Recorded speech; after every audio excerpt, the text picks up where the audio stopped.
मैं एक हिंदू हूँ। आमतौर पर हम अपने धर्म को लेकर न असुरक्षित महसूस करते हैं और न ही अपनी आस्था किसी अन्य व्यक्ति पर थोपने का प्रयास करते हैं। हम सभी को उनके कर्म के नजरिए से देखते हैं, न कि धर्म से।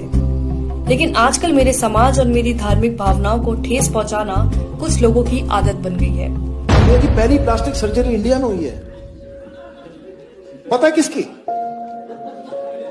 गणेश की। मैं मान गया कि पहली प्लास्टिक सर्जरी आपने करी है, इंडिया में हुई है, तो ठीक से तो कर लेते।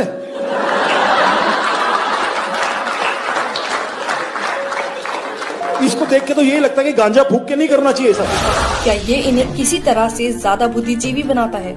आपको ऐसे बहुत से वीडियो मिल जाएंगे जिसमें कॉमेडी के नाम पर लगातार हिंदू धर्म और हिंदू देवी देवताओं का मजाक उड़ाया जाता है।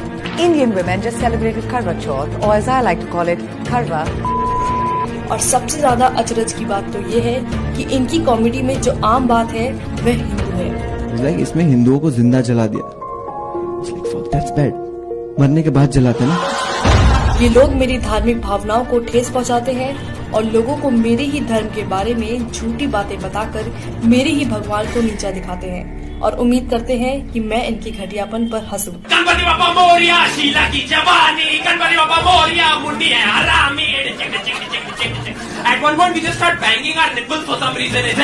मेरा भगवान आया 1.5 दिन के लिए, मेरा भगवान आया 3 दिन के लिए, बाजू वाले का 5 दिन के लिए, बाहर के मंडली का 4 दिन के लिए।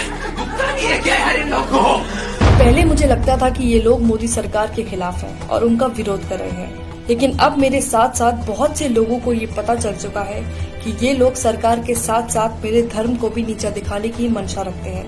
एक पवित्र विश्वास को खत्म करना चाहते हैं। मेरे विश्वास और गर्व को नीचा दिखाकर खुद की मान्यताओं को ऊंचा करना चाहते हैं। कॉमेडियन सुरलीन कौर इस्कॉन को मानने वालों की तुलना पॉर्न से कर रही है।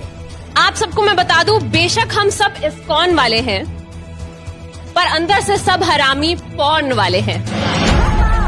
सुरलीन इस वीडियो में ऋषि मुनियों को अपमानित करने का कोई मौका नहीं छोड़ती है, उन्हें वासना से भरा हुआ बताती है।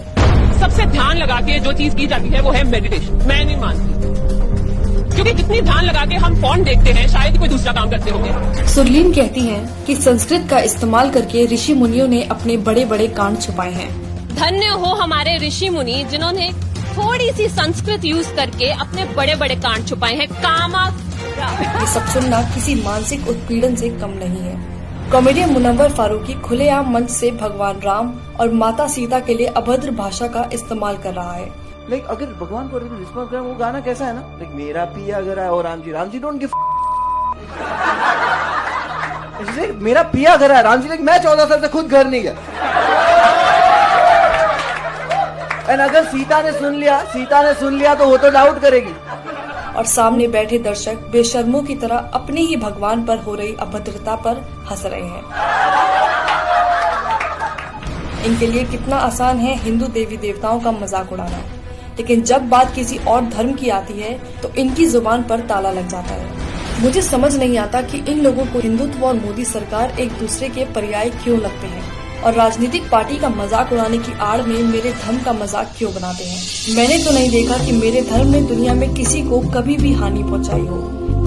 मेरा एक ऐसे परिवार में जन्म हुआ है जहां मेरी माँ आस्तिक है और रामायण पढ़ती है। हम गीता का पाठ करते हैं। हम छोटा गणेश और महाभारत देखकर बड़े हुए हैं। ये मेरी खूबसूरत यादें हैं जो बहुतों के साथ मैंने साझा की है। हम सब जानते हैं कि हिंदुओं का इतिहास ऐसा नहीं है जहाँ किसी का कभी उत्पीड़न किया गया हो, लेकिन ये लोग अभिव्यक्ति की आजादी के नाम पर हर दिन मेरी आस्था को कुचलते हैं। ये लोग कलात्मक आजादी की बात करते हैं, लेकिन इनकी कलात्मक आजादी तब कहाँ चली जाती है जब बात किसी दूसरे धर्म की हो। क्या केवल हिंदू देवी देवताओं का ही मजाक उड़ाना सेकुलरिज्म है? हमारे भगवान ने इंडिया से श्रीलंका ब्रिज बना दिया उस समय बिना LNT के। क्या अभिव्यक्ति की आजादी के अधीन केवल हिंदू देवी देवता ही आते हैं? क्या इन लोगों ने सिर्फ हिंदुओं की धार्मिक भावनाओं को ठेस पहुंचाने और हिंदू देवी देवताओं का अपमान करने का बीड़ा उठाया हुआ है? मेरे ख्याल से एक कॉमेडियन का काम मजाकिया चुटकुले बनाना है जिसे लोग सच में समझ पाएं और जिससे उनका मनोरंजन हो। लेकिन मनोरंजन के नाम पर केवल एक धर्म की आस्था और मान्यताओं को गाली देना, उसको लेकर भद्दे शब्दों का इस्तेमाल करना, ये किस प्रकार की कॉमेडी है। और विडंबना की बात तो ये है कि ऐसा करने के बाद भी अंत में ये लोग हिंदुओं को ही असहिष्णु घोषित कर देते हैं।